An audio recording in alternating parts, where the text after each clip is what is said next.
Morning, જય શ્રી કૃષ્ણ, જય મોગલમાં. કેમ છો બધા મજામાં જશો? જો આપણે નાય તો ફ્રેશ થઈ ગયા છીએ અને હવે આપણે જો કામ પણ થઈ ગયું છે. જો કપડાં બપડાને વિરજાબેન નાવા ગયા છે અને આપણે કચરા પોતાનું બધું થઈ ગયું છે. હવે આપણે ને દૂધ ગરમ કરવાનું છે. અત્યારે આ દૂધ ગરમ કરી લઈ પછી રસોઈનું કરવાનું છે.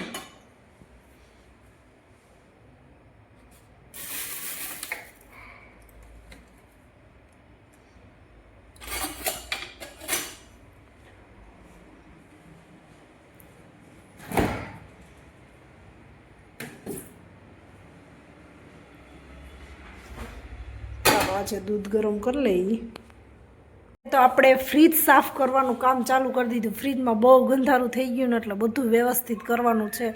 જો બધું વ્યવસ્થિત, જો ચટણી છે ને નીચાબેને ઢોળી છે ને એટલે બહુ ગંદુ થઈ ગયું છે ફ્રીજ. એટલે આપણે જો આ સાફ કરવું છે આખું ફ્રીજ.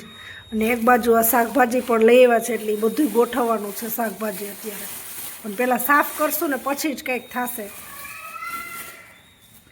જો બધું શાકભાજી આવી ગયું છે પણ હવે છે ને આને સાફ કર્યા સિવાય કાંઈ નહીં થાય. પહેલાં સાફ કરીને પછી જ આપણે ગોઠવવાનું ચાલુ કરવાનું છે. ચાલો આપણે સફાઈ ચાલુ કરી દઈએ. સાંજે પડી ગઈ છે પહેલાં આપણે બધું કામ પતાવી નાખીને આવડું આ સાફ સફાઈનું તો સીધું આપણે શાકભાજી ગોઠવવાનું જ રહે. આવી તો ગયું છે બધું. ચાલો જો આપણે હેને ફ્રીજ પણ સાફ થઈ ગયું છે અને મલાઈ હેને જો અત્યારે ગરમ કરી છે. હવે આ મલાઈ હેને એને મેળવવાની છે. આપણે છે ને સાંજે આજે મલાઈ મેળવી હતી ને એનું છે ને આપણે માખણ કર્યું છે. હવે આ માખણને છે ને ધોઈ નાખવાનું છે એટલે છાશ ભરીને એ બધી નીકળી જાય એટલે ફટાફટ ગરમ થઈ જાય. નકર છાશ ભરે ને તો બહુ વાર લાગે એટલે પહેલાં આપણે ધોઈ નાખવાનું. માખણ બધું ધોઈ નાખવાનું.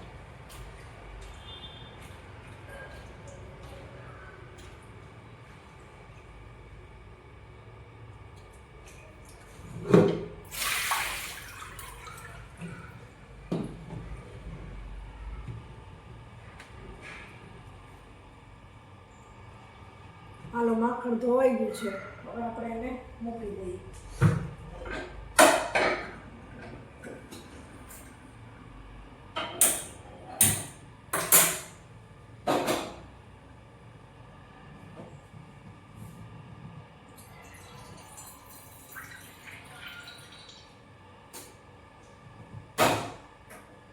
ચાલો ઘી ગરમ કરવા મૂકી દીધું છે આપણે.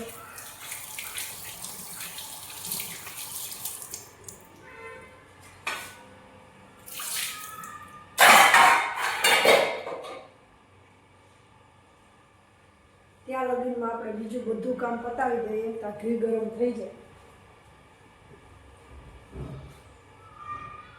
ચાલો ફાઇનલી આપણે જો ઘી ગરમ થઈ ગયું છે અને હવે આપણે હેને અહીંયા કચરો કાઢવા માંડ્યા છે. જો આપણે આજે કચરો કાઢવાનો છે. જો કચરો કાઢવા માંડ્યા છે. ઘી ગરમ થઈ ગયું છે, બતાવું તમને.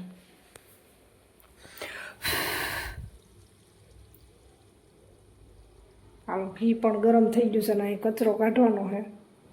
અને એ બાજુ હમણાં મશીન પણ ચાલુ કરી દેવું છે. ત્યાં પહેલાં કચરો કાઢી લઈએ પછી મશીન ચાલુ કરીએ. હજી નાવાનું બધું બાકી છે પણ પહેલાં આજે ઘી ગરમ કરવાનું હતું એટલે પહેલાં ઘી ગરમ કરી લીધું. રોંઢો થઈ ગયો અને આપણે બેસી ગયા કપડાં સકેલવાના છીએ. એટલા ઢગલો એક કપડાં છે સકેલવાના છે અત્યારે.